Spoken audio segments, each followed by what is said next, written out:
This week we're talking about trust, so stay tuned.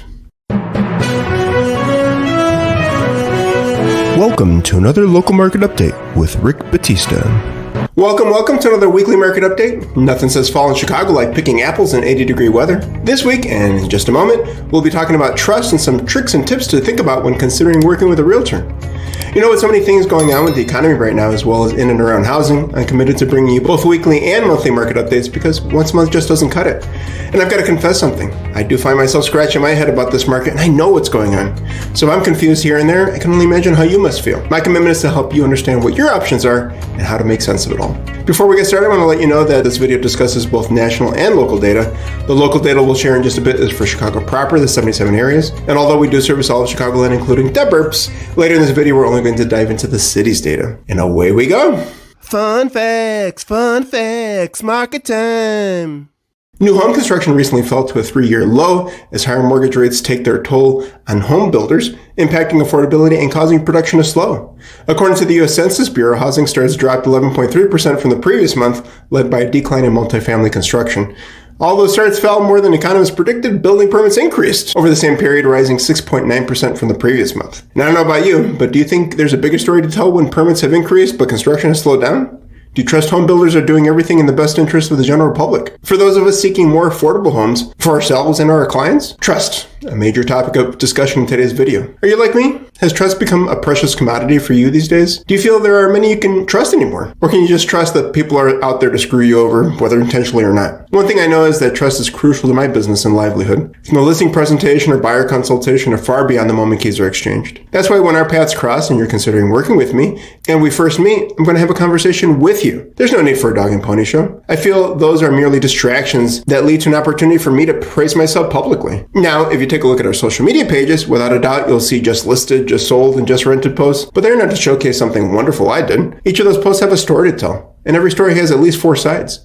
My clients, the other parties involved, the buyer, the seller, the attorneys, the lender, the landlord, the tenant. Every just listed, sold, or rented post even tells the story from the market's perspective. And we can dive even deeper into the economy, society, and so on. Oh yeah, those posts even tell a story about me, but that's the last story I'm concerned with. Although I want the story behind each of those posts to be a nice one to tell for all parties involved, the most important story for me is yours. So at the end of the day, flashy or shiny objects, the dog and pony show, all that nonsense, distractions.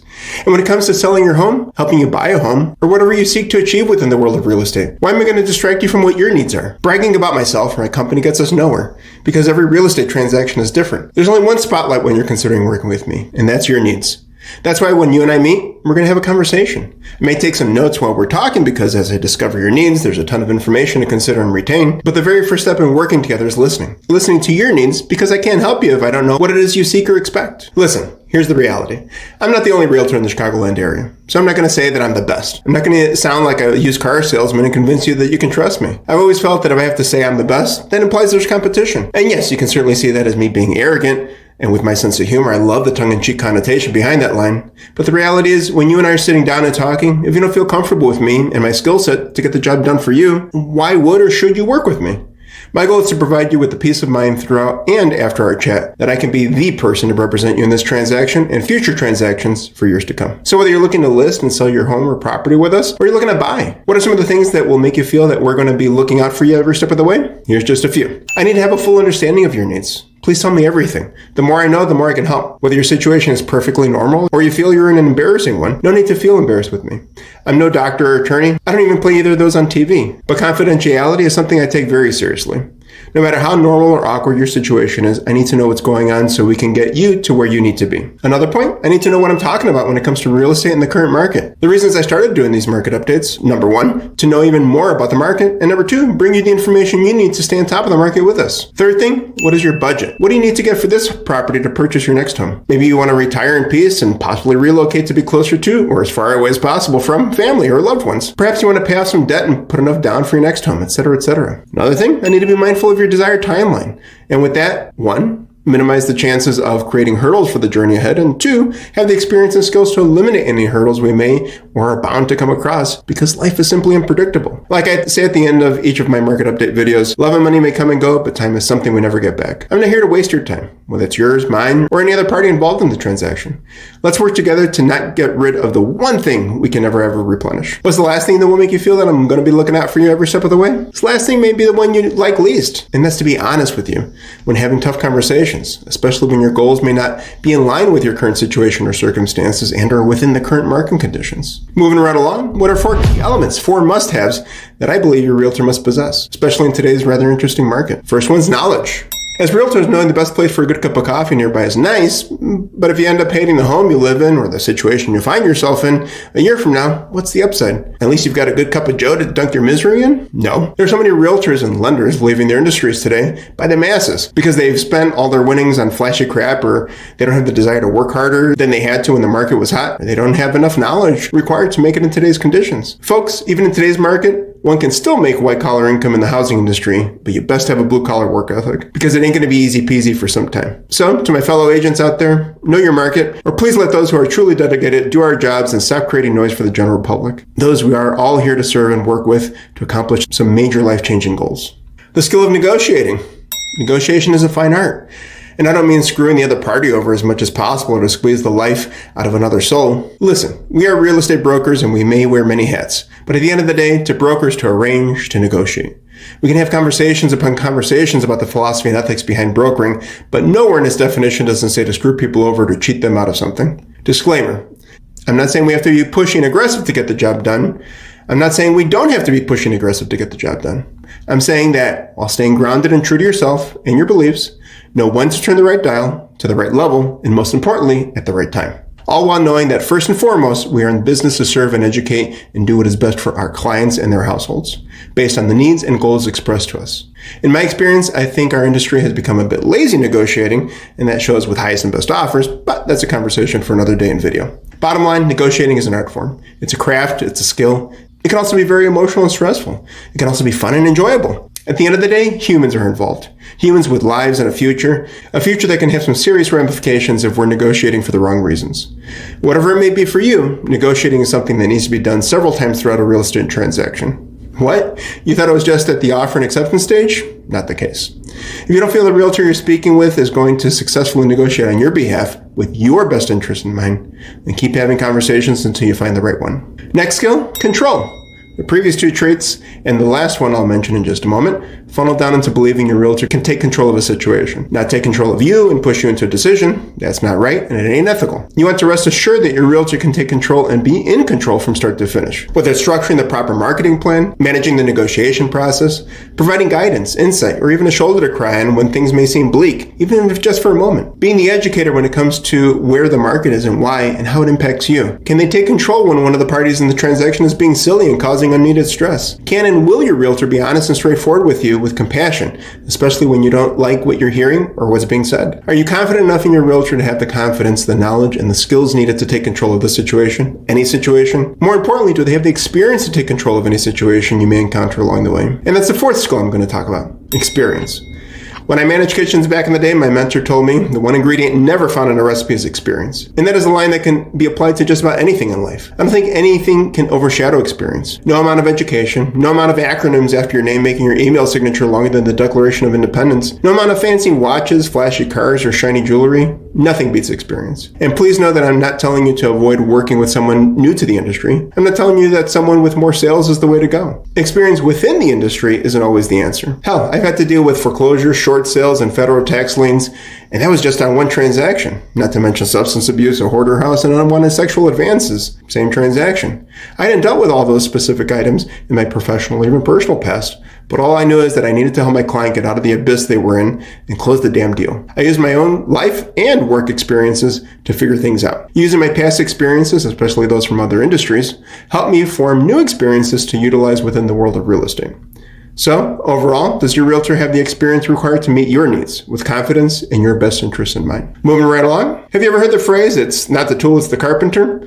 Every realtor has access to the same tools. I'm not going to tell you that some companies, especially bigger ones, don't have, or rather provide an upper hand with certain resources, but I will admit that some upper hands may not apply to and or benefit you as a client, customer, or consumer. Some of my favorite colleagues within this industry come from both smaller and larger brokerages. On the flip side, some people I've worked with from smaller companies weren't very pleasant to deal with. And the same goes for some from larger companies, and had far less to do with them as a person and way more to do with their lack of industry and or people skills and or their willingness to help everyone get to the closing table. The reality is it comes down to the person, the individual. Oftentimes, if not nearly every time, the company name on their business card is irrelevant. My company is a locally and family-owned business. If I do things to benefit me and my pockets first, chances are I'm not going to survive very long. Sure, I may continue to get those one-and-done transactions by being a darn good salesperson, but eventually all the bridges around me will be burned. And that's not my goal. I want to be your realtor for life. When I first opened this company's door 7 years ago with my mom and co-founder, Sonia Terrell, someone who served as my mentor having been in and around Chicago real estate since 1987,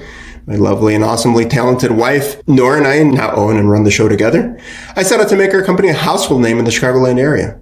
And certainly not due to a scandal or because we have a bad reputation, but just the opposite. I've made efforts to have people feel confident that they're going to be treated fairly and with respect when they see our logo. I want people to hear the company name and then recall a time where they heard something good about how I or our company served their needs. Now, I know there were times where I may or could have done better, but you live and you learn, as long as you're open to learning. For the past 7 years, I've accomplished what I have by being myself. Marketing can do wonders, especially when you put a ton of money behind it. But just like selfies and fluffy captions, if you can't be the person in person, then all you are is fake.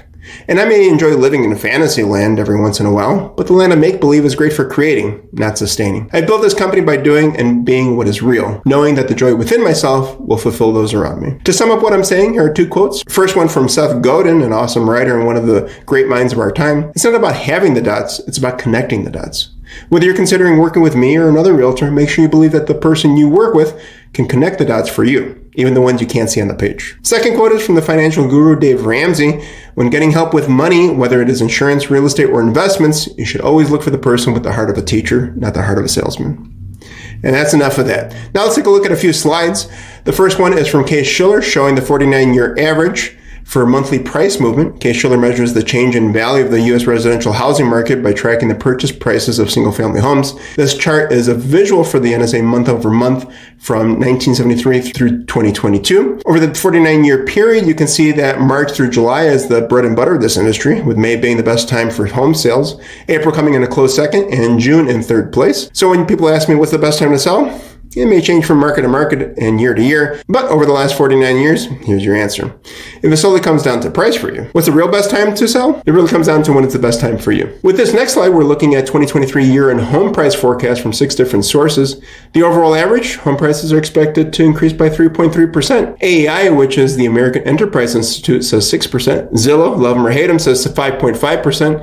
Fannie Mae, 3.9%. HPES, which is the Home Price Expectation Survey, and we'll talk more about them in just a moment, is in line with the average at 3.3%. MBA is at 1.5%, and NAR, the National Association of Realtors, is not as optimistic, showing a drop of 0.4%. So the HPES consists of a panel of over 100 economists, real estate experts, and investment and market strategists looking at the estimated home price performance. What is this panel forecasting? Based on most recent data for December to December as forecasted in Q3 of this year.